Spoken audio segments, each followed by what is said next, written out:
اگلے روز جب بالاج اس کے کمرے میں آیا تو مہجبیں کمرے میں نہیں تھی۔ اس نے پورا کمرہ چھان مارا لیکن وہ اسے کہیں نہیں ملی۔ وہ بری طرح گھبرایا تھا۔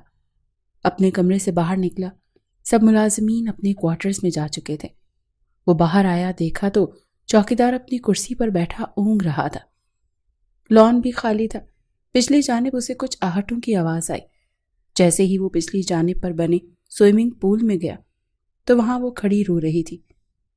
جیسے ہی بالاج نے اسے پکارا، مہجبیں تو بری طرح سے چونکی تھی اور پاؤں پھسلا۔ یکدم ہی وہ سوئمنگ پول میں گر گئی۔ اسے تیرنا نہیں آتا تھا، نہ ہی تیراکی آتی تھی۔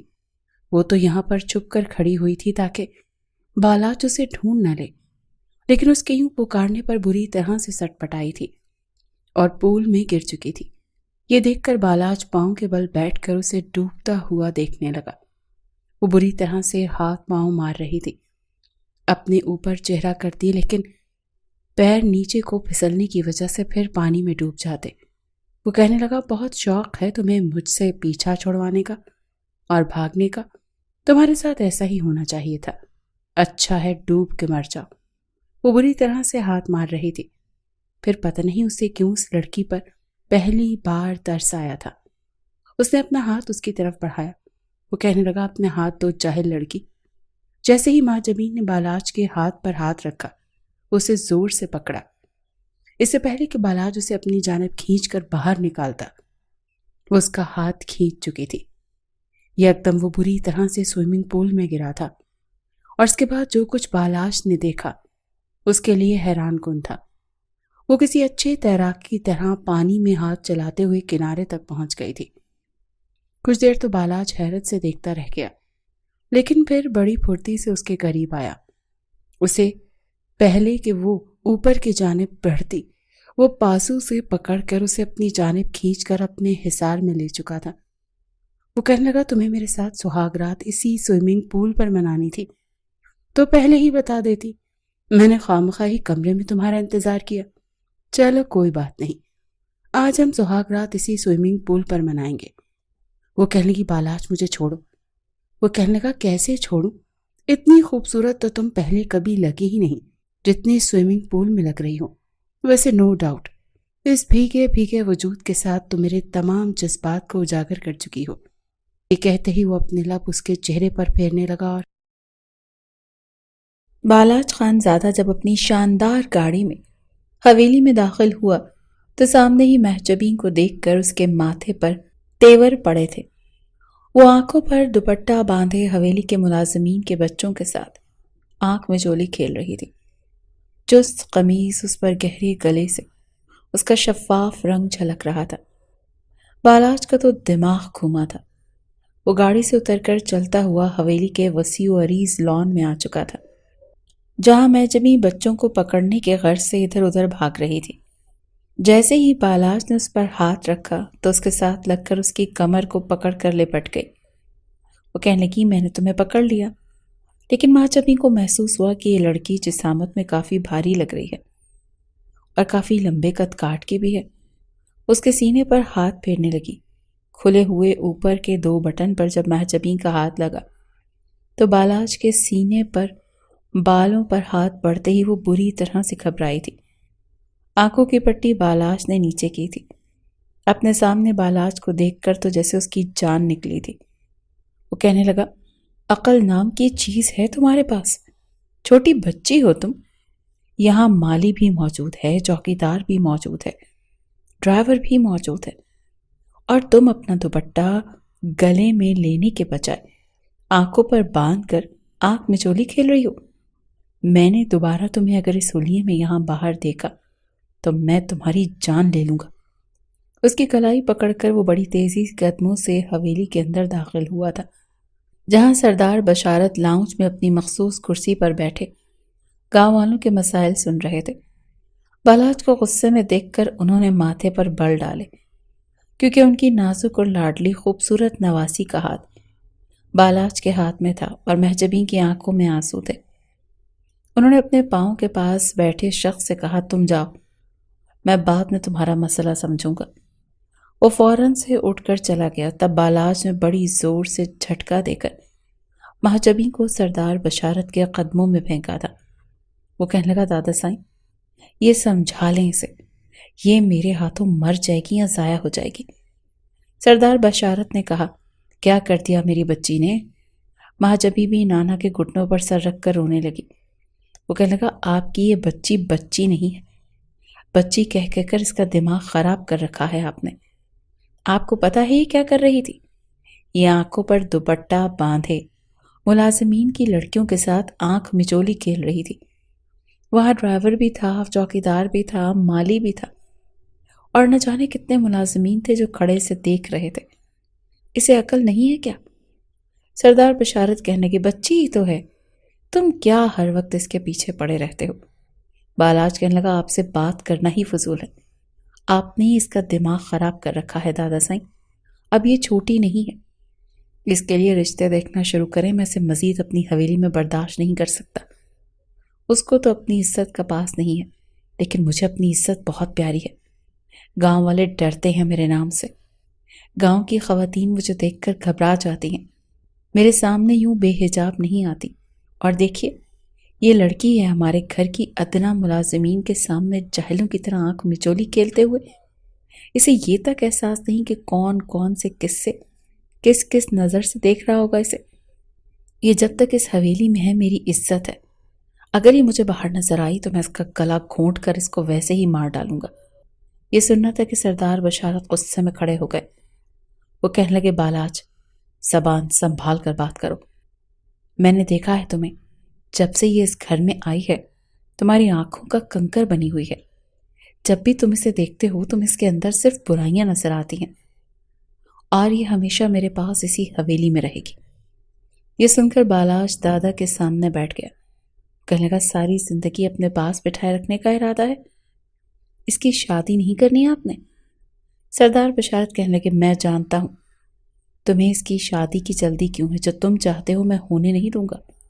بالاج کہنے لگا دادا سائیں آپ غلط سمجھ رہے ہیں۔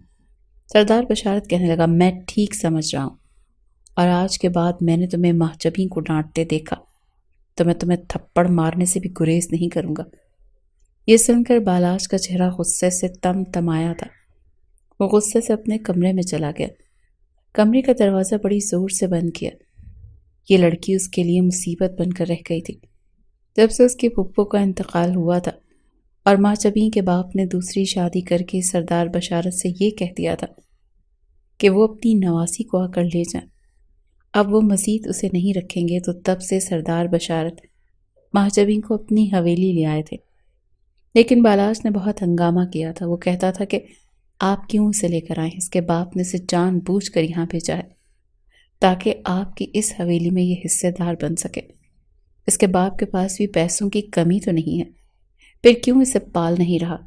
سردار بشارت کہنے لگے تم اپنا منہ بند کرو، مہجبیں یہیں رہے گی تو اس کا مطلب وہ یہیں رہے گی۔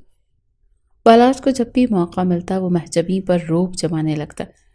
کچھ مہجبیں اپنی ماں کی لاڈلی بھی تھی، اپنی حویلی میں اسے کسی چیز کی روک ٹوک نہیں تھی، بچوں کے ساتھ کھیلتی کودتی تھی، باغوں میں جا کر جھولے جھولتی تھی، لیکن یہاں بالاج کو دیکھ کر اس کی جان نکلتی تھی۔ پہلے ہی وہ اس سے بہت ڈرتی اور گھبراتی تھی۔ بس ایک سردار بشارت ہی تھے جو کہ مہجبیں کے نخرے اٹھاتے تھے، کبھی ناراض ہو جاتی تو اپنے ہاتھ سے کھانا کھلاتے۔ مہجبیں میں انہیں اپنی بیٹی نظر آتی تھی، اسے بہت پیار کرتے تھے، لیکن بالاج کے تیور انہیں کچھ ٹھیک نہیں لگ رہے تھے۔ وہ بیمار رہنے لگے تھے، اپنے نواسی کی فکر بھی ستاتی رہتی تھی۔ ایک بار بالاج سردار بشارت کے کمرے میں آیا اور کہنے لگا دادا سائیں مجھے آپ سے بات کرنی ہے۔ وہ کہنے لگے ہاں بولو کیا بات کرنی ہے؟ وہ کہنے لگا میرا ایک دوست ہے، شہر میں رہتا ہے، اچھا کماتا ہے، گھرانہ بھی اچھا ہے، میں چاہتا ہوں کہ آپ مہجبیں کی شادی وہاں کروا دیں۔ یہ سن کر سردار بشارت کے ماتھے پر بل پڑے تھے۔ وہ غصے سے بالاج کو دیکھنے لگے۔ وہ کہنے لگے میں اپنی نواسی کی شادی غیر برادری میں کیوں کرنے لگا؟ بالاج کہنے لگا تو برادری میں ہے کون؟ کس سے شادی کرنا چاہتے ہیں آپ اس کی؟ یہ سن کر سردار بشارت نے کہا تم۔ یہ سن کر تو بالاج کو جیسے تن بدن میں آگ لگ گئی تھی۔ وہ کہنے لگا میں؟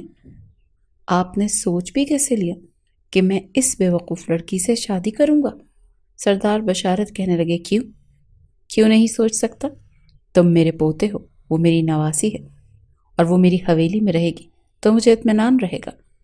بالاج کہنے لگا، بھاڑ میں جائے آپ کی نواسی، میں مر کر بھی کبھی ماں جبھی سے شادی نہیں کروں گا اور یہ میرا آخری فیصلہ سمجھیے گا۔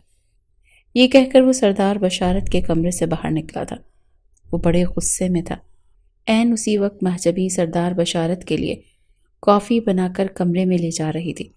وہ اسے ٹکراتے ٹکراتے بچی تھی اور وہ اسے خون خوار نظروں سے دیکھتا ہوا کہنے لگا، اندھی ہو کے چلتی ہو کیا؟ وہ کہنے لگی، میں تو اپنے دھیان میں جا رہی تھی، آپ ہی اچانک سے سامنے آ گئے۔ وہ کہنے لگا، تم جو کچھ کر رہی ہو نا، میں وہ ہونے نہیں دوں گا۔ یہ معصومیت کا ڈھونگ میرے دادا کے سامنے تو چل سکتا ہے، میرے سامنے نہیں۔ دیکھو، میری بات کان کھول کر سنو، اگر دادا نے تم سے کہا ہے کہ وہ تمہاری شادی مجھ سے کروانا چاہتے ہیں تو صاف انکار کر دینا، ورنہ یاد رکھنا کہ اگر دادا نے مجھے مجبور کیا تو میں تمہارا گلا گھونٹ کر تمہیں جان سے مار ڈالوں گا۔ اپنے دانت کچکچاتے اس نے محجبی کو دھمکایا تھا۔ وہ تو پہلے ہی نہیں چاہتی تھی کہ یہ خون خوار قسم کا انسان اس کی زندگی میں آئے جو ہر وقت اس کے پیچھے پڑا رہتا ہے۔ یوں نہ بیٹھو، ایسے نہ کھڑی ہو، دوپٹہ کہاں ہے، سر پر کیوں نہیں رکھ رہا، ملازمین کے سامنے کیوں گئی ہو۔ وہ بھی بالاج کو کچھ خاص پسند نہیں کرتی تھی۔ وہ نہیں چاہتی تھی کہ وہ شخص ساری زندگی اس کے سر پر مسلط رہے۔ وقت یوں ہی گزر رہا تھا، لیکن اچانک سے ایک ایسا حادثہ محجبی کی زندگی میں آیا کہ وہ سوچ بھی نہیں سکتی تھی۔ رات کو نانا کو وہ دوا اپنے ہاتھوں سے کھلا کر آئی تھی، لیکن سب اس کی آنکھ چیخنے چلانے کی آوازوں پر کھلی۔ وہ اپنے کمرے سے باہر آئی، سیڑھیوں کا سینہ نیچے اتری، دیکھا تو ملازمین رو رہے تھے اور بالاج بڑی خاموشی سے کھڑا تھا، اپنے ہاتھ باندھے ہوئے۔ وہ تیز تیز قدموں سے بھاگتے ہوئے اپنے دادا کے کمرے میں جانے لگی۔ جب بالاج نے اس کی کلائی پکڑی، وہ کہنے لگا، دادا جان کا انتقال ہو گیا ہے۔ یہ سن کر محجبی اپنے ہوش کھو بیٹھی تھی۔ وہ کہنے لگی، آپ جھوٹ بول رہے ہو، نانا جان مجھے یوں چھوڑ کر نہیں جا سکتے۔ میں نے تو رات کو بھی انہیں دوا دی تھی، ان کی طبیعت بالکل ٹھیک تھی۔ کہنے لگا، لیکن صبح فجر کے وقت وہ باہر نہیں آئے تھے، ورنہ لاؤنج میں نماز پڑھتے ہیں۔ لیکن جب ملازمین نے اندر جا کر دیکھا تو وہ آنکھوں سے آنسو بالاج کے بھی بہہ رہے تھے۔ بے شک دادا سے لڑتا تھا، جو کرتا تھا، لیکن پیار بھی بہت کرتا تھا۔ میں جب ہی اپنی کلائی اس کے ہاتھ سے چھڑا کر کمرے کے اندر چلی گئی، جہاں نانا کا ساکت وجود ان کے بیڈ پر پڑا تھا۔ وہ ان کے پاس آ گئی، گھٹنوں کے بل زمین پر بیٹھ کر نانا جان کہہ کر رونے لگی۔ وہ بے تحاشا رو رہی تھی۔ گھر میں اب خواتین اور مرد جمع ہونے لگے تھے۔ سردار بشارت کو غسل دیا گیا، لیکن جب تدفین کے لیے لے جانے لگے تو محجبی اٹھ کر کھڑی ہو گئی۔ وہ کہنے لگی، میں اپنے نانا جان کو کہیں نہیں جانے دوں گی۔ آپ لوگ کیوں لے کر جا رہے ہیں؟ میری اماں بھی مجھے چھوڑ کر چلی گئی، نانا کیسے جا سکتے ہیں؟ میرا کوئی نہیں ہے، میں اکیلی رہ گئی ہوں۔ لیکن کل میں شہادت پڑھتے ہوئے سردار بشارت کو ان کے آخری مقام تک پہنچا دیا گیا تھا۔ اب وہ گمسم سی ہو کر اپنے کمرے میں بیٹھی رہتی تھی اور روتی رہتی تھی۔ پورا دن ملازمین اس کی منت سماجت کرتے رہتے کہ وہ کچھ کھا لے، لیکن وہ کچھ نہیں کھاتی تھی۔ اس کے چہرے کی تو جیسے مسکراہٹ ایک دم سے غائب ہو چکی تھی۔ لیکن بالاج نے اس کی پرواہ نہیں کی تھی، نہ ہی کبھی اسے تسلی کے دو بول بولے۔ وہ حویلی کے معاملات کو دیکھنے لگا تھا جو کل تک سردار بشارت دیکھتے تھے۔ ان کے انتقال کو 1 مہینہ گزر گیا تھا، لیکن محجبی اپنے کمرے میں ہی رہتی تھی، وہیں کھانا کھاتی تھی اور روتی رہتی تھی۔ کبھی سردار بشارت کے کمرے میں چلی جاتی، ان کی چیزیں دیکھ کر نانا کہہ کر پکارنے لگتی اور پھر پھوٹ پھوٹ کر رونے لگتی۔ وہ اپنے کمرے میں ہی بیٹھی ہوئی تھی جب ایک بار بالاج کمرے میں آیا، اس کے دروازے پر دستک دی اور کمرہ کھول کر اندر آ گیا۔ اس وقت وہ بنا دوپٹے کے بیٹھی تھی۔ بالاج کو دیکھ کر اس نے دوپٹہ گلے میں لے لیا۔ وہ کہنے لگا، کل تیار رہنا، چند لوگ تمہیں دیکھنے آئیں گے۔ یہ سن کر محجبی نے پہلی بار بڑے غصے سے اسے دیکھا تھا۔ وہ کہنے لگی، کون آ رہا ہے اور کیوں آ رہا ہے؟ کوئی آ رہا ہے تو میں تیار ہو کر کیوں جاؤں؟ مجھے کسی سے نہیں ملنا۔ بالاج کہنے لگا، ملنا تو پڑے گا، میں تمہیں اپنے سر پر سوار نہیں رکھ سکتا۔ تمہاری شادی تو مجھے کرنی ہے، اچھا ہے کہ میں بھی اس فرض سے خلاصی پاؤں اور اس کے بعد اپنی زندگی شروع کروں۔ یہ سن کر مہاجبین کی آنکھوں میں آنسو گرے تھے۔ وہ کہنے لگی، میں آپ پر بوجھ نہیں بنوں گی، تو وقت کی روٹی کے علاوہ میرا کوئی بوجھ آپ پر نہیں ہوگا۔ میں آگے پڑھنا چاہتی ہوں۔ وہ کہنے لگا، لیکن میں تمہاری شادی کرنا چاہتا ہوں، میں تمہیں اس حویلی میں رکھنا نہیں چاہتا۔ کل شام 6 بجے تیار رہنا، اور مجھے بار بار کہنے کی عادت نہیں ہے۔ اپنا رونا دھونا ختم کرو اور باہر آؤ، گھر کے کچھ کام کاج کیا کرو، کچھ نہیں تو کم از کم کھانا پکانا سیکھو۔ سسرال میں کوئی تمہیں بستر پر بٹھا کر نہیں کھلائے گا۔ بڑا روکھا لہجہ تھا۔ یہ کہہ کر بالاج باہر چلا گیا۔ مہاجبین کو شدت سے سردار بشارت کی یاد آئی تھی۔ وہ کتنے نخرے اٹھاتے تھے اس کو اپنے ہاتھ سے کھانا کھلاتے تھے، کتنے پیار سے بات کرتے تھے۔ یوں تو بالاج کے بھی والدین نہیں تھے، بچپن سے ہی دادا نے پرورش کی تھی۔ بالاج 5 سال کا تھا جب اس کے والدین عمرے کی ادائیگی کے لیے گئے تھے، لیکن جہاز کریش ہونے کی وجہ سے ہمیشہ کے لیے اسے چھوڑ کر چلے گئے تھے۔ سردار بشارت کو بیٹے اور بہو کا بہت دکھ تھا، لیکن پوتے سے انہیں بہت محبت تھی۔ سردار بشارت کے بعد ہر چیز کا مالک اب بالاج بن چکا تھا۔ اگلے ہی روز وہیں بالاج کا شہر میں رہنے والا دوست اپنے والدین کے ساتھ آیا تھا کہ لڑکی کو خود دیکھیں گے، اور بالاج نے اس بات پر اعتراض نہیں کیا تھا۔ جب یہ بات مہاجبین کو پتہ چلی تو اس نے باہر آنے سے ہی انکار کر دیا۔ ملازمہ نے بالاج کے کان میں جا کر بات بتائی کہ بی بی صاحبہ باہر آنے کے لیے تیار نہیں ہے۔ مہمانوں کے سامنے بالاج کے اعصاب تن گئے۔ وہ خود مہاجبین کے کمرے میں آیا۔ وہ کہنے لگا، یہ کیا نیا تماشا ہے؟ باہر کیوں نہیں آ رہی؟ وہ کہنے لگی، ویسے تو آپ کو میرے دوپٹے کی بڑی فکر ہوتی ہے کہ میں ملازمین کے سامنے نہ جایا کروں، کیونکہ میں اس حویلی کی عزت ہوں، اور اس اجنبی لڑکے کے سامنے مجھے بٹھاتے ہوئے آپ کی غیرت کو کوئی فرق نہیں پڑتا۔ اس نے بالاج کی غیرت کو للکارا تھا۔ وہ کہنے لگا، شٹ اپ، میں تمہاری بک بک سننے کے موڈ میں نہیں ہوں، چلو جلدی کرو، اٹھو، کھڑی ہو جاؤ۔ اس کے بیڈ کے قریب آ گیا۔ وہ کہنے لگی، آپ زبردستی میری شادی کسی سے نہیں کروا سکتے، میں آپ پر بوجھ نہیں بنوں گی، بس آپ مجھے BBA کروا دیں، میں کوئی جاب کر لوں گی۔ وہ کہنے لگا، میں فضول باتیں سننے کے موڈ میں نہیں ہوں، جلدی کرو، کھڑی ہو جاؤ۔ بالاج نے مہجبین کو کلائی سے پکڑ کر اسے کھڑا کیا اور اپنی ہمراہی میں اسے باہر لے کر آیا تھا۔ مہجبین نظریں جھکائے صوفے پر بیٹھ چکی تھی۔ وہ لڑکا ماجد اس کو دیکھ کر آنکھیں جھپکنا بھول گیا تھا۔ اس کے والدین کو بھی مہجبین بہت پسند آئی تھی۔ انہوں نے وہیں پر رشتے کے لیے رضامندی دے دی، اور بالاج بے حد خوش تھا۔ اسے مٹھائی منگوائی اور منہ بھی میٹھا کروا دیا، بلکہ زبردستی مٹھائی کا ایک ٹکڑا اس نے مہجبین کے منہ میں بھی ڈالا تھا۔ وہ وہاں سے اٹھ کر اپنے کمرے میں آ کر رونے لگی۔ کیا کچھ خواب نہیں دیکھے تھے اس نے؟ ابھی تو اس نے صرف BCom کیا تھا، آگے BBA کرنے کا شوق رکھتی تھی، لیکن یہ نہیں پتا تھا کہ دادا کے جانے کے بعد یہ شخص اسے چند مہینے بھی برداشت نہیں کرے گا۔ بالاج اس کا رشتہ پکا کر کے بے حد مطمئن ہو چکا تھا۔ ویسے بھی وہ پاکستان میں رہنا نہیں چاہتا تھا۔ یہ حویلی بیچ کر وہ بیرون ملک سیٹل ہونا چاہتا تھا اور وہیں بزنس کرنا چاہتا تھا، اور حویلی بیچنے سے پہلے اسے ہر صورت مہجبین کی شادی کرنی تھی۔ انہی دنوں اس نے وکیل کو بلا کر حویلی کے کاغذات منگوائے تھے، جو کہ سردار بشارت نے وکیل کو دے رکھے تھے۔ وکیل نے جب بالاج کی بات سنی تو کہنے لگا، آپ کس کی اجازت سے یہ حویلی بیچ رہے ہیں؟ وہ کہنے لگا، آپ کا مطلب کیا ہے؟ میرے دادا کے بعد ان کی ہر چیز پر میرا حق ہے، میں ان کا اکلوتا وارث تھا۔ وکیل نے جو خبر اسے بتائی بالاج کے 14 طبق روشن کرنے کے لیے کافی تھی۔ وکیل صاحب کہنے لگے، بالاج صاحب، مجھے بڑے افسوس کے ساتھ یہ بات کہنی پڑ رہی ہے کہ سردار بشارت نے آپ کے نام کچھ بھی نہیں کیا، نہ یہ حویلی آپ کے نام ہے، نہ ان کی لاکھوں ایکڑ کی زمین۔ سردار بشارت نے سب کچھ اپنی نواسی مہجبین کے نام کیا ہے، اور ان کی وصیت بھی ہے آپ کے نام۔ یہ کہہ کر وکیل نے ایک پیپر بالاج کی جانب کیا تھا، جس پر لکھا تھا کہ اگر میرا پوتا میری نواسی سے شادی کر لیتا ہے تو اسے بس اتنا اختیار ہے کہ وہ اس حویلی میں رہ سکتا ہے، ورنہ دوسری صورت میں وہ اس حویلی سے بھی بے دخل ہے۔ بالاج کا بس نہیں چل رہا تھا کہ کیا نہ کر گزرے۔ اسے امید نہیں تھی کہ اس کے دادا اس کے ساتھ یہ سب کچھ بھی کر سکتے ہیں۔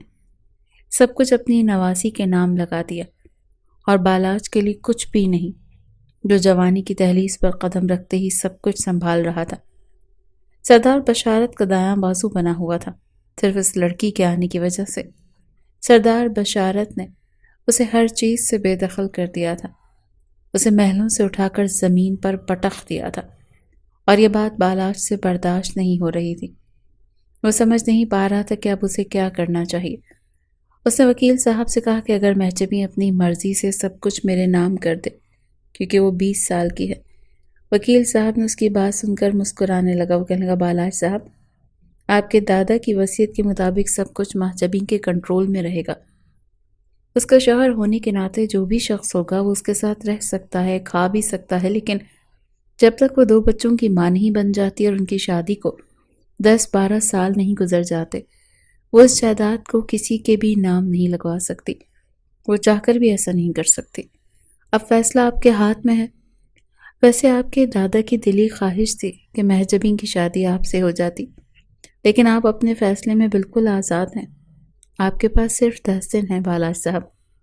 یا تو آپ گھر سے جا سکتے ہیں، یا پھر ان 10 دنوں کے اندر اندر محجبین سے نکاح کر کے اسی گھر میں رہ سکتے ہیں، لیکن ہر کام کے لیے چیک پر سائن آپ کو محجبین کے ہی کروانے پڑیں گے۔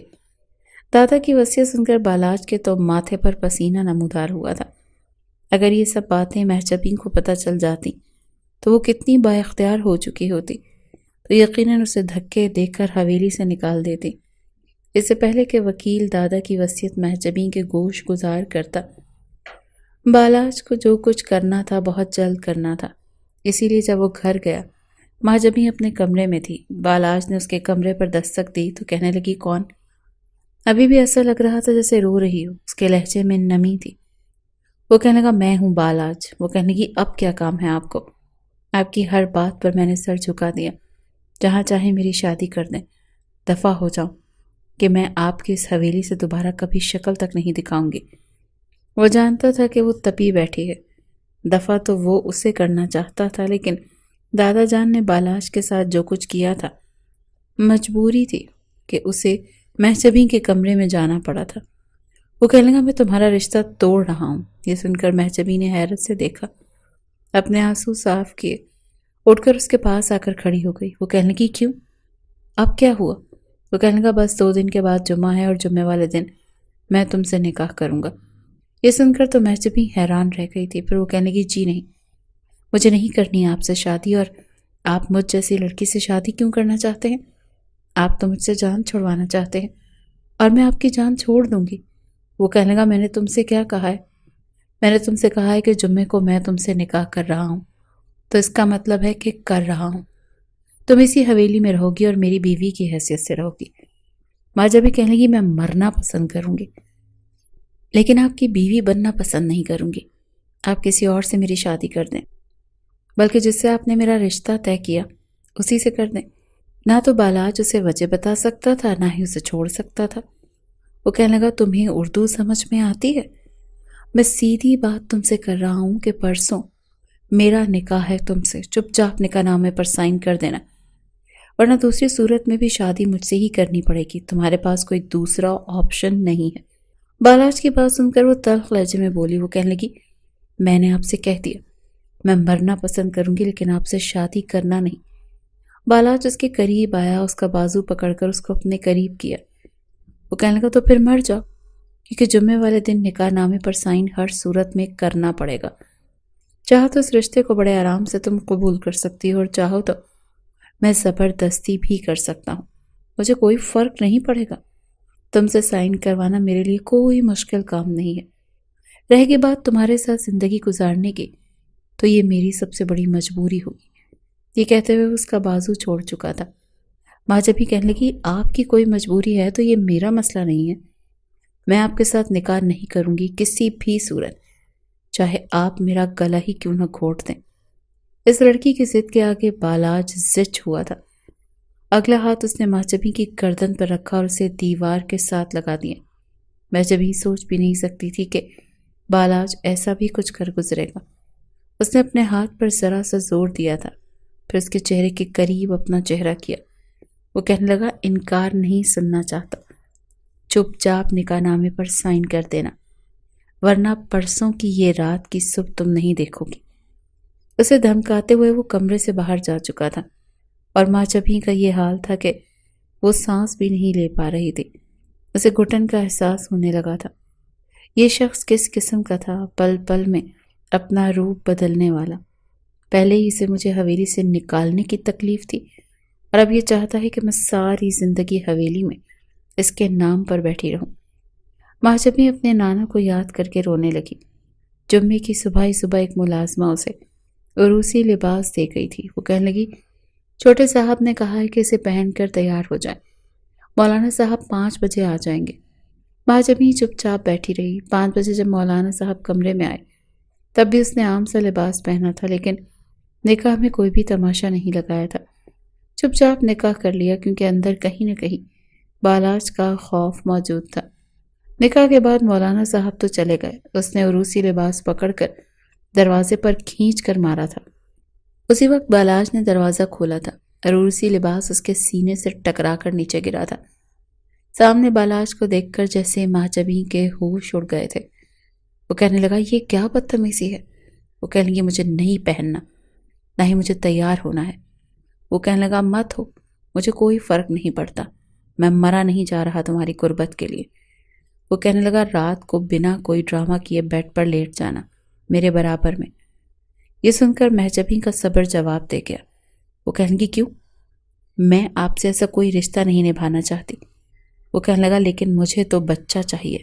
شادی انسان کیوں کرتا ہے؟ ظاہر سی بات ہے، بچہ پیدا کرنے کے لیے کرتا ہے، اور میں نے بھی تم سے شادی بچہ پیدا کرنے کے لیے ہی کی ہے۔ مجھے کوئی بھی ڈرامہ نہیں چاہیے، تمہارا دل چاہتا ہے تب بھی، تمہارا دل نہیں چاہتا تب بھی۔ بڑی خاموشی اور تمیز کے ساتھ بیڈ پر لیٹ جانا۔ ویسے بھی جو کچھ بھی کرنا ہے وہ مجھے ہی کرنا ہے، تمہیں تو کچھ نہیں کرنا۔ زیادہ آزمائش تو میرے لیے ہے، ایک انچاہی لڑکی کے ساتھ مجھے رات گزارنی ہے، اور مجبوری یہ ہے کہ مجھے بچہ بھی پیدا کرنا ہے۔ ماں جبھی تو جیسے آگ لگ گئی تھی۔ یہ کہہ کر بالاج جا چکا تھا۔ ماں جبھی نے دروازہ لاک کیا، کنڈی لگائی، اپنی کھڑکیاں تک لاک کر لیں۔ وہ اپنے آپ کو قیدی بنا کر بیٹھ گئی، رات کا کھانا تک نہیں کھایا۔ رات 12 بجے سگریٹ پھونک پھانک کر اپنے آپ کو ذہنی طور پر محجبین کے لیے تیار کر کے جب اس نے دروازے کا نوب گھمانا چاہا تو دروازے کو لاک دیکھ کر اس کا غصے سے برا حال ہو گیا تھا۔ پہلے ہی اس کے لیے مشکل تھا، اس پر یہ لڑکی اسے یوں نخرے دکھا رہی تھی جیسے پتہ نہیں یہ کہاں کی لیڈی ڈیانا ہو۔ اس نے دروازے پر دستک دی۔ وہ کہنے لگا ماں چبھی دروازہ کھولو، میں تمہیں پہلے ہی کہہ چکا ہوں مجھے کوئی ڈرامے بازی نہیں چاہیے۔ اندر بیٹھی مہجبین کو تو جیسے جان نکلی تھی۔ اس نے جلدی سے اپنا کمفرٹر منہ تک تانا اور آنکھیں بند کر لی جیسے کہ وہ اسے دیکھ رہا ہو۔ دل سینے میں زور زور سے دھڑک رہا تھا، ڈر کے مارے ہاتھوں میں کپ کپاہٹ سی شروع ہو چکی تھی۔ باہر وہ دروازے پر دستک دیے جا رہا تھا۔ وہ کہنے لگا دروازہ کھول رہی ہو یا پھر میں دروازہ توڑ دوں ماں جبھی؟ لیکن ماں جبھی نے دروازہ نہیں کھولنا تھا، نہ ہی کھولا۔ کافی دیر تک وہ دستک دیتے ہوئے واپس پلٹ کر جا چکا تھا۔ اگلے روز جب رات کو اس کے کمرے میں آیا تو وہ کمرے میں نہیں تھی۔ اس نے پورا کمرہ چھان مارا لیکن اسے وہ کہیں نہیں ملی۔ وہ بری طرح سے گھبرا گیا تھا۔ اسے اپنے کمرے سے باہر نکلا، سب ملازمین اپنے کوارٹرز میں جا چکے تھے۔ وہ باہر آیا، دیکھا تو چوکیدار اپنی کرسی پر بیٹھا اونگ رہا تھا، لان بھی خالی تھا۔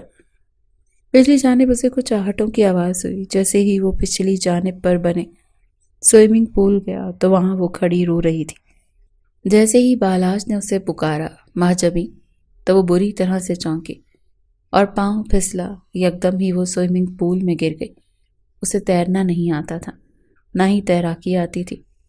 وہ تو یہاں پر چھپ کر کھڑی ہوئی تھی تاکہ بالاج اسے ڈھونڈ نہ لے، لیکن اس کے یوں پکارنے پر بری طرح سے سٹ پٹائی تھی اور پول میں گر چکی تھی۔ یہ دیکھ کر بالاج پاؤں کے بل بیٹھ کر اسے ڈوبتا ہوا دیکھنے لگا۔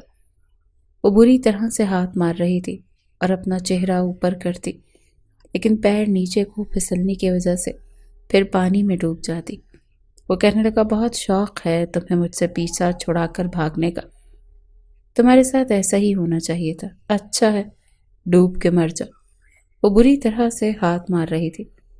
پھر پتہ نہیں کیوں اسے اس لڑکی پر پہلی بار ترس آیا تھا۔ اس نے اپنا ہاتھ اس کی طرف بڑھایا۔ وہ کہنے لگا اپنا ہاتھ تو جاہل لڑکی۔ جیسے ہی ماں جبھی نے بالاج کے ہاتھ پر ہاتھ رکھا، اسے زور سے پکڑا۔ اس سے پہلے کہ بالاج اسے اپنی جانب کھینچ کر باہر نکالتا، وہ اس کا ہاتھ کھینچ چکی تھی۔ یکدم وہ بری طرح سے سوئمنگ پول میں گرا تھا، اور اس کے بعد جو کچھ بالاج نے دیکھا اس کے لیے حیران کن تھا۔ وہ کسی اچھے تیراکی کی طرح پانی میں ہاتھ چلاتے ہوئے کنارے تک پہنچ گئی تھی۔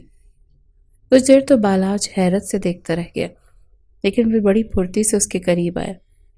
اس سے پہلے کہ وہ اوپر کی جانب چڑھتی، وہ بازوں سے پکڑ کر اسے اپنی جانب کھینچ کر اپنے حصار میں لے چکا تھا۔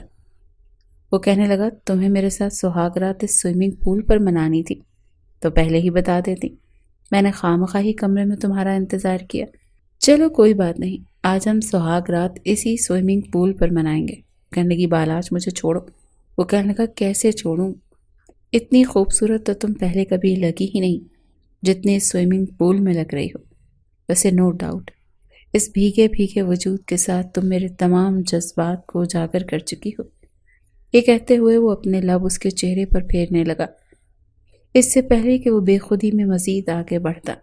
میں جب بھی کہنے کی خدا کے لیے میرا تماشا مت بنائے، مجھے سوئمنگ پول میں بے حجاب نہ کریں۔ وہ کہنے لگا ٹھیک ہے، کمرے میں چلتے۔ بالاج نے اسے اپنی باہوں میں پکڑے رکھا اور اسے سوئمنگ پول کے کنارے تک لے آیا، پھر بڑے آرام سے اسے کنارے پر بٹھایا۔ اس سے پہلے کہ خود پول سے باہر نکلتا، میں جب ہی اسے پول میں دوبارہ دھکا دے کر وہاں سے بھاگ گئی تھی۔ اپنے کمرے میں آتے ہی اس نے اپنے کمرے کو لاک کر دیا تھا۔ وہ کبھی بھی بالاج کے ساتھ زندگی نہیں گزارنا چاہتی تھی۔ اسے اتنا تو اندازہ ہو گیا تھا کہ کل تک یہ شخص میری شادی کسی اور کے ساتھ کرنے کے لیے بےتاب تھا، اور اچانک مجھ سے نکاح کر لیا۔ یقیناً یہ محبت نہیں، اس کے پیچھے بالاج کا کوئی نہ کوئی مقصد ضرور چھپا تھا، اور وہ مقصد وہ پورا ہونے نہیں دے گی۔ دوسری جانب بالاج کا غصہ عروج پر تھا۔ اسے ماجبین کی بات پر بھروسہ نہیں کرنا چاہیے تھا۔ وہ جانتا تھا کہ اب وہ اپنا کمرہ لاک کر چکی ہوگی، اسے قریب نہیں آنے دے گی۔ اسے ماجبین سے دلچسپی تھی بھی نہیں، وہ تو لالا رخ سے محبت کرتا تھا اور اسی سے شادی کرنا چاہتا تھا۔ لالا رخ اور بالاج ایک ہی یونیورسٹی میں پڑھتے تھے۔ پہلے بھی اس نے اپنے دادا سردار بشارت سے لالا رخ کا ذکر کیا تھا، لیکن سردار بشارت کے چہرے پر ناگواری چھائی تھی اور ماتھے پر بل پڑ گئے تھے۔ وہ کہنے لگی کہ برادری سے باہر تو تم شادی کے بارے میں سوچ بھی نہیں سکتے۔ لالا رخ شہر میں رہتی ہے۔ بالاج کہنے لگا دادا سائیں وہ جب ہماری حویلی میں آئے گی تو ہماری ہو جائے گی، ہماری برادری کی ہو جائے گی۔ لیکن سردار بشارت نے انکار کر دیا تھا۔ لیکن بالاج تبھی سوچ چکا تھا کہ شادی لالا رخ سے ہی کرے گا، لیکن یہ نہیں جانتا تھا کہ دادا نے اسے کتنے برے طریقے سے پھنسایا تھا۔ اس اولاد چاہیے تھی تاکہ ماجبین کا دل بچوں میں لگ جائے اور وہ دوسری شادی لالا رخ سے کر کے شہر میں اپنی زندگی گزارے، کیونکہ وصیت کے مطابق اسے دوسری شادی کی اجازت نہیں تھی۔ اگر ماجبین کا شوہر دوسری شادی کرتا تو وہ کبھی بھی حویلی کے کسی بھی چیز کا حقدار نہیں ہوتا، لیکن وہ چاہتا تھا کہ لالا رخ سے کی جانے والی شادی خفیہ رہے جب تک کہ ماجبین کے 2-3 بچے نہیں ہو جاتے۔ وہ جانتا تھا کہ جب تک ماجبین کے بچے نہیں ہو جاتے وہ کبھی بھی اس کے ساتھ پابند ہو کر نہیں رہے گی، کیونکہ عورت ہمیشہ بچوں کی وجہ سے ہی بہت کچھ برداشت کر جاتی ہے، یہاں تک کہ مرد کی دوسری بیوی بھی، اور یہی وہ چاہتا تھا۔ وہ اپنی محبت بھی پانا چاہتا تھا اور دادا کی حویلی اور جائیداد پر بھی حق جمانا چاہتا تھا۔ دوسری جانب لالا رخ بار بار اسے فون کر رہی تھی کہ پہلے تو ہم دونوں کے بیچ تمہارے دادا سردار بشارت دیوار بنے ہوئے تھے، لیکن اب تو راستہ صاف ہے۔ تم کب میرے گھر والوں کے پاس آؤ گے اور رشتہ مانگو گے؟ بالاج اسے مسلسل ٹال رہا تھا کہ ابھی دادا سائیں کی وفات کو زیادہ وقت نہیں گزرا، اسی لیے شادی نہیں کر سکتے۔ لالا رخ کہنے لگی شادی نہیں کر سکتے تو رشتہ تو مانگ سکتے ہو، اس میں تو کوئی حرج نہیں۔ ابھی تو لالا رخ کو بھی ذہنی طور پر اس بات پر آمادہ کرنا تھا کہ ماجبین اس کی پہلی بیوی ہے۔ اگلے روز صبح جب ماجبین کمرے سے باہر آئی، اس وقت بالاج ناشتہ کر رہا تھا۔ وہ اسے کینہ تو اس نظروں سے دیکھ رہا تھا۔ وہ کہنے لگا ادھر آؤ۔ وہ گھبرا کر رہ گئی تھی۔ اس وقت تو وہ جا چکا ہوتا تھا۔ حویلی میں وہ صبح نظر نہیں آتا تھا۔ وہ کہنے لگی مجھے نہیں آنا۔ کہنے لگا ادھر آؤ ورنہ میں آ جاؤں گا۔ اندر ہی اندر مہاجبی اب بھی اس سے ڈر رہی تھی۔ وہ دھیرے دھیرے قدم اٹھاتے اس کے پاس آئی۔ کہنے لگا رات کو کیا شرارت کی تھی تم نے؟ دیکھو تم بچی نہیں ہو، نکاح کا مطلب تم بھی اچھے طریقے سے جانتی ہو۔ میں نے رات کو دروازہ نہیں کھٹکھٹایا کیونکہ میں جانتا تھا کہ تم نے لاک کر لیا ہوگا، لیکن مجھے آج رات دروازہ لاک نہیں چاہیے۔ مہاجبی کو کوئی بہانہ نہیں سوچ رہا تھا۔ وہ کہنے لگی میں بھی ذہنی طور پر بالکل تیار نہیں ہوں بالاج۔ بالاج کے چہرے پر ذرا سی مسکراہٹ پھیلی تھی۔ وہ کہنے لگا کوئی بات نہیں، میں کس لیے ہوں؟ میں ہوں نا تمہارے ذہن کو اس چیز کے لیے بہت اچھے سے تیار کر دوں گا۔ مہاجبی کہنے لگی اس کی ضرورت نہیں ہے، مجھے بس یہ بتا دیں کہ آخر آپ کا مقصد کیا ہے؟ چائے پیتے ہوئے بالاج کا ہاتھ رکا تھا۔ وہ کہنے لگا کس چیز کا مقصد؟ وہ کہنے لگی مجھ سے یوں اچانک ایمرجنسی اصولوں کے تحت نکاح کرنے کا مقصد۔ کل تک تو آپ میرا نکاح اپنے دوست سے کروانے کے لیے بے تاب ہو رہے تھے، پھر اچانک سے مجھ سے نکاح کیوں کر لیا؟ یہ مت سمجھے گا کہ میں بیوقوف لڑکی ہوں، کوئی نہ کوئی وجہ تو ضرور ہے۔ بالاج کو جھٹکا لگا تھا۔ وہ جتنا بیوقوف مہاجبی کو سمجھ رہا تھا اتنی وہ تھی نہیں۔ وہ فوراً سے سمجھ گئی تھی کہ کوئی نہ کوئی وجہ ہے اور بالاج اصل وجہ اسے بتا کر اپنے ہی پیر پر کلہاڑی نہیں مار سکتا تھا۔ وہ کہنے لگا اس لیے کہ دادا جان کی یہی خواہش تھی۔ مہاجبی کہنے کی کل تک تو دادا جان کی خواہش پر آپ نے سر نہیں جھکایا تھا۔ جب وہ زندہ تھے تو مجھے بھی دھمکیاں دیتے تھے کہ میں کہیں دادا جان کی بات مان کر آپ سے شادی کی رضامندی نہ دے دوں۔ آج آپ بدل کیسے گئے؟ بالاج کو کچھ نہیں سوچ رہا تھا کہ جواب کیا دے۔ وہ کہنے لگا بس مجھے ابھی احساس ہو گیا ہے کہ میں تم سے محبت کرنے لگا ہوں۔ ایک جھوٹ تھا جو بالاج نے بولا تھا۔ مہاجبی ہنسنے لگی اور کہنے لگی میں اتنی بھی خوابوں میں رہنے والی لڑکی نہیں ہوں جو آپ کے اس بے تکے بہانے پر مسکراؤں گی یا سچ سمجھ بیٹھوں گی۔ میں جانتی ہوں آپ مجھ سے صرف نفرت کرتے ہیں، محبت نہیں کر سکتے۔ میں آپ کو صرف بری لگ سکتی ہوں، اچھی نہیں لگ سکتی۔ وہ کہنے گا کیوں؟ کیا کمی ہے تم میں؟ اچھی خاصی خوبصورت ہو، پیاری ہو، بال بھی لمبے ہیں اور سوئمنگ پول نہاتے ہوئے تو آفت لگتی ہو۔ پوری رات مجھے بے چینی کی وجہ سے نیند نہیں آئی۔ پچھتا رہا تھا اس وقت کو جب تمہاری بات مانی۔ کاش کہ میں سوئمنگ پول میں ہی اپنی سہاگ رات منا لیتا۔ چلو ایک نیا ٹویسٹ ہو جاتا نہیں؟ اوپر سے موضوع بدل گیا تھا۔ مہاجبی زچ ہوتے ہوئے چلی گئی اور بالاج کے چہرے پر مسکراہٹ پھیلی تھی۔ وہ کہنے لگا بس ایک بار ذرا تم میرے بچوں کی ماں بن جاؤ، پھر ساری سچائی بتاؤں گا تمہیں۔ تب تمہیں فرصت نہیں ہوئی میرے بچوں کو سنبھالنے سے۔ رات کا کھانا کھاتے سب سے پہلے بالاج مہاجبی کے کمرے میں گیا تھا۔ وہ اس بات سے ناواقف تھی کیونکہ دونوں کے کمرے اوپر تھے۔ اوپر کے پورشن میں جب وہ کھانا کھا کر اور ملازمہ سے کچن سیٹ کروا کر اوپر اپنے کمرے میں آئی تو بالاج کو اپنے بیڈ پر لیٹا دیکھ حیران ہوئی۔ وہ کہنے لگی آپ میرے کمرے میں کیا کر رہے ہیں؟ وہ کہنے لگا وہی جو ایک شوہر اپنی بیوی کے کمرے میں جا کر کرتا ہے۔ پھر وہ اٹھ کر کھڑا ہو گیا کہ کہیں دروازے سے باہر نکل کر بھاگ نہ جائے۔ جلدی سے اس کی کڑائی پکڑی اور اسے کمرے کے اندر لے آیا۔ کمرے کا دروازہ بند کر کے کنڈی لگا دی۔ مہاجبی تو ابھی ٹھیک سے سمجھ ہی نہیں پائی تھی اور وہ آنن فانن اس کے سارے راستے بند کر چکا تھا۔ وہ کہنے لگی دروازہ کیوں بند کیا ہے؟ دیکھیں آپ یہاں سے جائیں۔ بالاج کہنے لگا کیوں جاؤں؟ مجھے خالی خولی پیپر میرج تھوڑی کرنی تھی، میں نے تو اپنے اس نکاح کو نبھانا بھی ہے۔ اس سے پہلے کہ وہ اس کی جانب قدم بڑھاتا وہ دروازے سے جا لگی تھی۔ وہ کہنے لگی دیکھیں میرے پاس مت آئیے گا۔ وہ کہنے لگا کیوں؟ کیا تمہارے پاس آؤں گا تو مجھے کرنٹ مارو گی؟ یہ کہہ کر وہ ہنسنے لگا۔ مہاجبی کو کچھ نہیں سوچا تو ڈریسنگ ٹیبل کے پاس چلی گئی۔ وہاں رکھے ایک پرفیوم کی بوتل اٹھائی اور بالاج کی طرف نشانہ باندھا۔ وہ کہنے لگی اگر آپ میرے قریب آئے تو میں یہ بوتل آپ کے سر پر دے ماروں گی۔ بالاج کو تو توقع نہیں تھی کہ یہ لڑکی ایسی دھمکی بھی اسے دے سکتی ہے۔ مہاجبی نے پرفیوم کی بوتل کو بالاج کی طرف پھینکا تھا اور دیوار سے لگ کر ٹوٹ گئی تھی۔ پھر اس نے دوسری بوتل اٹھائی۔ بالاج تو بوکھلا کر رہ گیا۔ وہ کہنے لگا یہ تم کیا کر رہی ہو؟ وہ کہنے لگی باہر جائیں یہاں سے، مجھے نہیں نبھانا آپ کے ساتھ کوئی بھی رشتہ۔ یہ کہتے ہوئے وہ روئے جا رہی تھی۔ آپ یقیناً میرے ساتھ کچھ غلط کرنا چاہتے ہیں، آپ مجھ سے محبت نہیں کرتے، یہ کہتے ہوئے وہ رونے لگی۔ بالاج اس کے رویے پر حیران تھا۔ وہ کہنے لگی مجھ سے کوئی محبت نہیں کرتا، صرف نانا جان کرتے تھے اور وہ دنیا سے چلے گئے۔ میں جانتی ہوں آپ کا کوئی نہ کوئی مقصد چھپا ہے، آپ جھوٹ بول رہے ہیں۔ یہ کہتے ہوئے اس نے دوسری بوتل بھی دیوار پر دے ماری۔ خدا کے لیے چلے جائیں یہاں سے۔ اور اب وہ سسکیوں سے رو رہی تھی۔ بالاج کے دل کو جیسے کچھ ہوا۔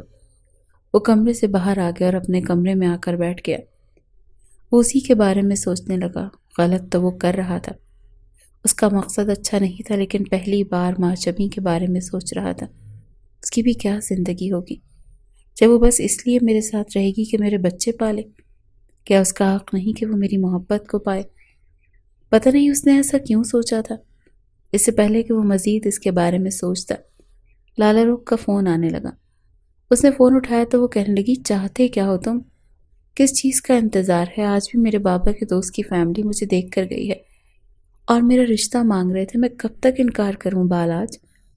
تم کیوں نہیں آ رہے ہو؟ کیوں رشتہ نہیں لا رہے؟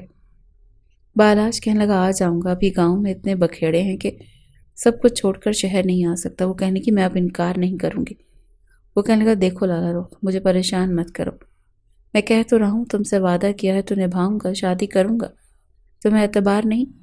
وہ کہنے لگی تو پھر میرے ماں باپ سے آ کر رشتہ مانگو، مجھے اپنے نام کی انگوٹھی پہنا کر جو چاہے اپنے گاؤں کے بکھیڑے نمٹاتے پھرو۔ بالاج نے ایک ٹھنڈی آہ بھری تھی۔ وہ کہنے لگا ایک ہفتے تک آتا ہوں۔ وہ کہنے لگی دیکھ لو 1 ہفتہ ہی ہونا چاہیے۔ وہ کہنے لگا ہاں 1 ہفتے میں آ جاؤں گا لالا روک۔ لالا روک کا فون بند کر کے وہ سونے کے لیے لیٹ گیا، لیکن اسے نیند نہیں آ رہی تھی۔ دل کچھ عجیب سی کشمکش کا شکار تھا۔ اگلے روز جو خبر ملازمہ نے اسے سنائی، اس کے ہوش اڑ گئے تھے۔ ملازمہ کہنے لگی صاحب جی بی بی صاحبہ اٹھ نہیں رہی، ان کے ہاتھ میں کچھ دوائیاں تھیں، پتہ نہیں انہوں نے رات کو کیا کھایا۔ یہ سن کر بالاج کے ہوش اڑے تھے۔ بھاگا دوڑا وہ ماچبین کے کمرے میں گیا تھا۔ دیکھا تو اس کے ہاتھ میں نیند کی گولیوں کی شیشی تھی۔ پتہ نہیں وہ پاگل لڑکی کتنی کھا چکی تھی۔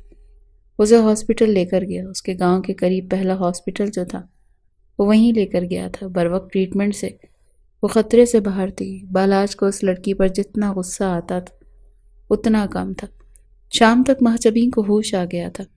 وہ اپنے پرائیویٹ روم میں شفٹ ہو گئی تھی۔ جب بالاج اس کے کمرے میں آیا، نرس اسے ڈرپ لگا کر جا چکی تھی۔ وہ کہنے لگا یہ کیا حرکت کی تھی تم نے؟ وہ کہنے لگی تاکہ آپ میرے پاس نہ آئیں۔ بالاج نے گہری سانس لی اور کہنے لگا اتنا برا لگتا ہوں تمہیں؟ اتنی نفرت کرتی ہو تم مجھ سے؟ وہ کہنے لگی ہاں میں آپ سے بہت نفرت کرتی ہوں، کیونکہ آپ نے مجھے دی ہی نفرت ہے۔ ہر وقت مجھے نفرت سے دیکھتے ہیں، اور یہ جو آپ کی محبت ہے نا، مجھے آپ کی اس محبت سے بھی نفرت ہے۔ مجھے دھوکے کی بو آتی ہے۔ آپ صرف اپنا مطلب پورا کرنا چاہتے ہیں، اس کے بعد مجھے ایک فالتو کے سامان کی طرح حویلی کے کونے میں پھینک دیں گے۔ میں اتنی بھی فالتو نہیں ہوں کہ بالاج خانزادہ کی ہوس کا سامان بنوں۔ بالاج نے اپنی مٹھیاں بھینچ کر اپنا غصہ ضبط کیا تھا۔ وہ کہنے لگا اس کا جواب میرے پاس بہت اچھا ہے۔ اگر تم بیمار نہ ہوتی تو تمہارے منہ پر میری انگلیوں کی چھاپ تمہیں اس کا جواب دیتی۔ تمہیں میں ایسا لگتا ہوں؟ مجھے اگر ہوس پوری کرنی ہوتی ماچبی تو میں کب کی کر چکا ہوتا۔ مجھے کوئی روک نہیں سکتا تھا۔ اس کے لیے مجھے تم سے نکاح کرنے کی ضرورت نہیں تھی۔ بہرحال تمہارے ہاسپٹل سے چھٹی ہو چکی ہے، چلو تمہیں گھر لے کر چلوں۔ نرس نے کچھ دیر بعد آ کر اس کی ڈرپ اتار دی تھی۔ وہ اسے گھر لے گئے۔ پورے راستے میں چپ چاپ تیز رفتاری سے گاڑی چلاتا رہا۔ گاڑی حویلی میں جا کر رکی اور ماچبی ملازمہ کی سنگت میں اپنے کمرے میں جا چکی تھی۔ اس کے کھانے پینے اور اس کی میڈیسن کا خیال وہ خود رکھتا تھا، یہاں تک کہ اپنے سامنے اسے میڈیسن کھلاتا، جوس پلاتا۔ 3-4 دن میں وہ کافی بہتر ہو چکی تھی اور کچھ بالاج کی بھی سوچ بدلنے لگی تھی۔ اب وہ اسے بری نہیں لگتی تھی، اچھی لگنے لگی تھی۔ ایک رات وہ اپنے کمرے میں سو رہا تھا جب دروازے پر دستک ہوئی۔ دروازے پر ماچبین تھی۔ وہ حیران ہوا، کہنے لگا کیا ہوا؟ وہ کہنے لگی جلدی سے دروازہ کھولیں۔ جیسے ہی اس نے دروازہ کھولا وہ بالاج کے سینے کے ساتھ لگ کر لپٹ گئی اور رونے لگی۔ وہ کہنے لگا ماں جبیں کیا ہوا ہے تمہیں؟ وہ اس کا سر سہلاتے اسے اندر لے گیا۔ وہ کہنے لگی دادا جان خواب میں آئے تھے، بس میں اچانک سے اٹھ گئی، انہیں ڈھونڈنے لگی۔ یہ کہتے ہوئے وہ رونے لگی۔ وہ کہنے لگی مجھے کمرے میں ڈر لگ رہا ہے، میں یہاں آپ کے پاس سو جاؤں؟ وہ کہنے لگا ہاں سو جاؤ۔ پھر جا کر ماں جبیں کو یہ احساس ہوا کہ اس کے ساتھ لگی ہوئی ہے۔ وہ اس سے فوراً سے پیچھے ہٹی۔ بال کھلے ہوئے تھے اور بالاج کی نظریں بدلنے لگی تھی۔ اسے بیڈ پر لے گیا اور اسے بیڈ پر لٹا دیا۔ خود وہ صوفے پر جا کر لیٹ گیا۔ کچھ ہی دیر میں ماں جبیں سو چکی تھی، لیکن اب بالاج کو نیند نہیں آ رہی تھی۔ کافی دیر وہ سوچتا رہا، پھر دل کے ہاتھوں مجبور ہو کر اپنا تکیہ اٹھایا اور بیڈ پر رکھ دیا۔ بیڈ پر لیٹ کر ماں جبیں کے کمبل میں خود بھی گھس گیا اور پھر اسے اپنے اندر سمیٹنا شروع کر دیا۔ آج وہ بھی اس کی بڑھتی ہوئی وارفتگی پر بوکھلا کر اٹھی تھی، لیکن تب تک اسے اپنے اندر سمیٹ چکا تھا۔ اس سے پہلے کہ وہ کچھ بولتی، اس کے ہونٹوں پر اپنے ہونٹوں کا قفل لگا چکا تھا۔ ساری رات اپنی محبت اس پر نچھاور کرتا رہا تھا۔ ہوش تو اس کے سو اڑے تھے جب اسے اپنے پہلو میں لیٹے ہوئے دیکھا۔ رات کا خمار اتر چکا تھا۔ اب لالا رخ یاد آنے لگی تھی کہ اس سے بھی تو وعدہ کر کے آیا تھا، لیکن ماں جبیں کو چھوڑ نہیں سکتا تھا۔ ماں جبیں کے اٹھنے سے پہلے وہ کمرے سے باہر جا چکا تھا۔ دل بے حد بے چین تھا، حالانکہ اس کا ارادہ شہر جانے کا نہیں تھا، لیکن پھر بھی شہر جانے کے لیے نکل گیا۔ چاہتا تھا کہ لالا رخ سے بات کرے، اسے کہے کہ وہ اپنی کزن کو چھوڑ نہیں سکتا، اور اگر وہ اسے سوکن کے طور پر برداشت کر سکتی ہے تو پھر وہ اس سے نکاح کرے گا، ورنہ نہیں کرے گا۔ اس وقت وہ اپنے آفس میں ہوتی تھی، وہیں جاب کرتی تھی۔ جب وہ آفس پہنچا تو لالا رخ اس کے کمرے میں موجود تھی، اس کی پرسنل سیکرٹری کا کام کرتی تھی۔ جیسے ہی بالاج نے اپنے آفس کے کمرے کا دروازہ کھولا تو اندر کا منظر دیکھ کر اس کے ہوش اڑ گئے تھے۔ اسی کے آفس کے مینیجر کے گلے میں باہیں ڈالے اس کے بے حد قریب تھی، اور مینیجر کہہ رہا تھا کہ یہ ڈرامہ کب تک جاری رہے گا۔ وہ کہنے لگی جب تک بالاج مجھ سے شادی نہ کر لے اور میں حق مہر میں 1 کروڑ کی رقم نہ لکھوا لوں، تب تک یہ ڈرامہ تو جاری رکھنا ہی پڑے گا۔ بس یہاں وہ رقم میرے حوالے کرے گا اور میں اسے ٹھوکر مار کر چلی جاؤں گی، کیونکہ محبت تو میں تم سے کرتی ہوں نا۔ یہ سن کر بالاج نے دروازہ بڑی زوروں سے کھولا تھا۔ دروازہ کھل کر دیوار پر جا کر لگا تھا اور وہ دونوں ہی چونک گئے تھے۔ بالاج کو سامنے دیکھ کر دونوں کے ہوش اڑے تھے۔ وہ کہنے لگا تو یہ ہے تمہاری اصل حقیقت لالچی عورت، تم دونوں ہی دفع ہو جاؤ میرے آفس سے۔ اس نے دھکے مار کر دونوں کو اپنے آفس سے نکالا تھا، اور پھر وہ فیصلہ بھی کر چکا تھا کہ ماں جبیں کی زندگی میں خوشیاں بکھیر دے گا، کیونکہ وہی اس کی حقدار تھی۔ لیکن جب وہ واپس حویلی گیا تو معلوم ہوا کہ ماں جبیں حویلی میں نہیں ہے، وہ کہیں چلی گئی ہے۔ یہ سن کر بالاج چکرا کر رہ گیا، یہ لڑکی کہاں چلی گئی اور کیوں چلی گئی؟ اسے ملازمین سے پوچھا کہ اسے اکیلا کس نے جانے دیا، تو وہ کہنے لگا وہ اکیلی نہیں گئی، اس کے والد اسے لینے آئے تھے۔ اب وہ اپنے والد کے ساتھ جا چکی ہے، اور یہ بھی کہہ رہی تھی کہ آپ سے اسے طلاق چاہیے۔ بالاج کا تو خون کھول کر رہ گیا تھا۔ وہ باپ جس نے بچپن میں اسے ٹھکرا دیا تھا، آج اسے بیٹی کی یاد آنے لگی۔ وہ سیدھا فرحان خان کے پاس اس کی حویلی پہنچا تھا۔ وہ کہنے لگا ماں جبیں کو بلائیں۔ فرحان خان کہنے لگا پہلے مجھ سے بات کرو، میں اس کا باپ ہوں۔ بالاج کہنے لگا آپ بیٹی کی یاد کیسے آ گئی آج؟ وہ میری بیوی ہے اور مجھے آپ سے اجازت لینے کی ضرورت نہیں ہے۔ فرحان خان کہنے لگا میں جانتا ہوں تم نے کیوں میری بیٹی سے شادی کی ہے، کیونکہ اس کے نانا نے اپنی ساری جائیداد میری بیٹی کے نام کر دی، اور تم وہ سب کچھ ہتھیانے کے لیے ماں جبیں سے نکاح کر چکے ہو۔ میری بیٹی کو طلاق دو۔ بالاج کہنے لگا تاکہ آپ اس ساری جائیداد پر اپنا حق جمائیں۔ آپ کو بیٹی کی یاد آئی، اب مجھے سمجھ آیا۔ جب وہ چھوٹی تھی، جب اسے باپ کی شفقت کی ضرورت تھی، تب آپ اسے اپنانے کو تیار نہیں تھے، اسے اس کے نانا کے پاس پھینک کر آ گئے تھے، ورنہ اسے یتیم خانے میں پھینک دیتے، اور آج آپ کو بیٹی کی محبت دل میں جاگ اٹھی۔ پھر کہنے لگا ماں جبیں باہر آؤ۔ ماں جبیں دور کھڑی ساری باتیں سن رہی تھی، وہ کمرے سے باہر آ گئی۔ وہ کہنے لگا تمہارا باپ صرف تمہاری جائیداد کے پیچھے ہے. میں نے صرف دادا کا وعدہ نبھایا ہے، کیونکہ دادا چاہتے تھے میں تم سے شادی کروں، اور ساری جائیداد تمہارے نام لگانے کا ان کا مقصد بھی یہی تھا، تاکہ میرے پاس تمہیں اپنانے کے علاوہ اور کوئی دوسرا راستہ نہ بچے. میرے ساتھ چلو، میں تمہیں پوری عزت سے رکھوں گا، باخدا تمہاری حق تلفی کبھی نہیں کروں گا، اور بے شک ہر چیز تم خود اپنے پاس رکھنا. میں تم سے کچھ نہیں مانگوں گا، لیکن پلیز اپنے باپ کے ہاتھ کا کھلونا مت بنو. ماں جبھی کو بھی یاد آنے لگا کہ وہ کتنا رو رہی تھی، اپنے باپ کی منت سماجت کر رہی تھی کہ وہ اسے اپنے پاس رکھیں، اسے کسی کے پاس نہ چھوڑیں. لیکن اس کے باپ نے بڑی بے دردی سے اسے سردار بشارت کی طرف پھینکا تھا کہ یہ آپ کی بیٹی کی اولاد ہے اور میں اسے نہیں پال سکتا. یہ کہہ کر وہ اسے چھوڑ کر آ گیا تھا. کئی روز وہ اپنے باپ کو یاد کر کے روتی رہی تھی، لیکن باپ نے پلٹ کر نہیں دیکھا تھا اور اب اچانک سے اسے لینے آ گیا. محبت جتا رہا تھا. بالاج کی زبردستی پر وہ پہلے ہی ناراض تھی، غصہ تھی، اسی لیے باپ کے ساتھ بنا سوچے سمجھے چلی گئی. لیکن اب سب کچھ سامنے آ چکا تھا. وہ بالاج کے پاس آ کر کھڑی ہو گئی تھی. وہ کہنے لگی مجھے بالاج کے ساتھ جانا ہے، مجھے آپ کے پاس نہیں رہنا، کیونکہ جب مجھے آپ کی ضرورت تھی تب آپ میرے پاس نہیں تھے. بالاج اسے واپس لے آیا تھا، کمرے میں لا کر اسے بٹھایا. وہ کہنے لگی کیا سچ میں آپ نے مجھ سے دولت کی لالچ میں نکاح کیا تھا؟ وہ کہنے لگا سچ سننا چاہتی ہو تم؟ ہاں، میں نے دولت کی لالچ میں تم سے نکاح کیا تھا، لیکن نکاح کا مطلب سمجھ آ گیا تھا. مجھے اب کچھ نہیں چاہیے سوائے تمہاری محبت کے. بتاؤ، دو گی مجھے محبت؟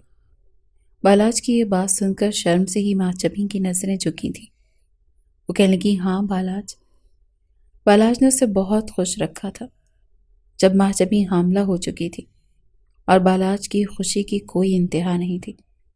جان بوجھ کر ماں چبھی اسے نخرے دکھاتی، اس کو سوئے ہوئے کو اٹھاتی تھی، کہتی تھی بالاج میرے پاؤں میں بہت درد ہے. وہ بیچارہ اٹھ کر نیند میں اس کے پاؤں دبانے لگتا. آج رات بھی اس نے ایسی حرکت کی تھی.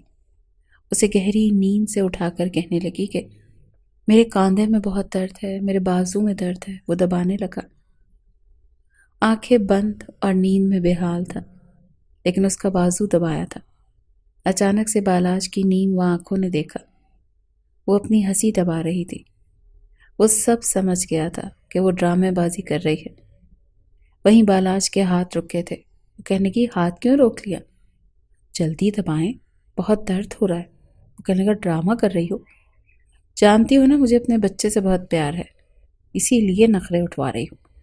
وہ ہنسنے لگی، کہنے لگی تو کیا نہیں اٹھوانے چاہیے؟ میں بڑا قیمتی تحفہ دے رہی ہوں آپ کو.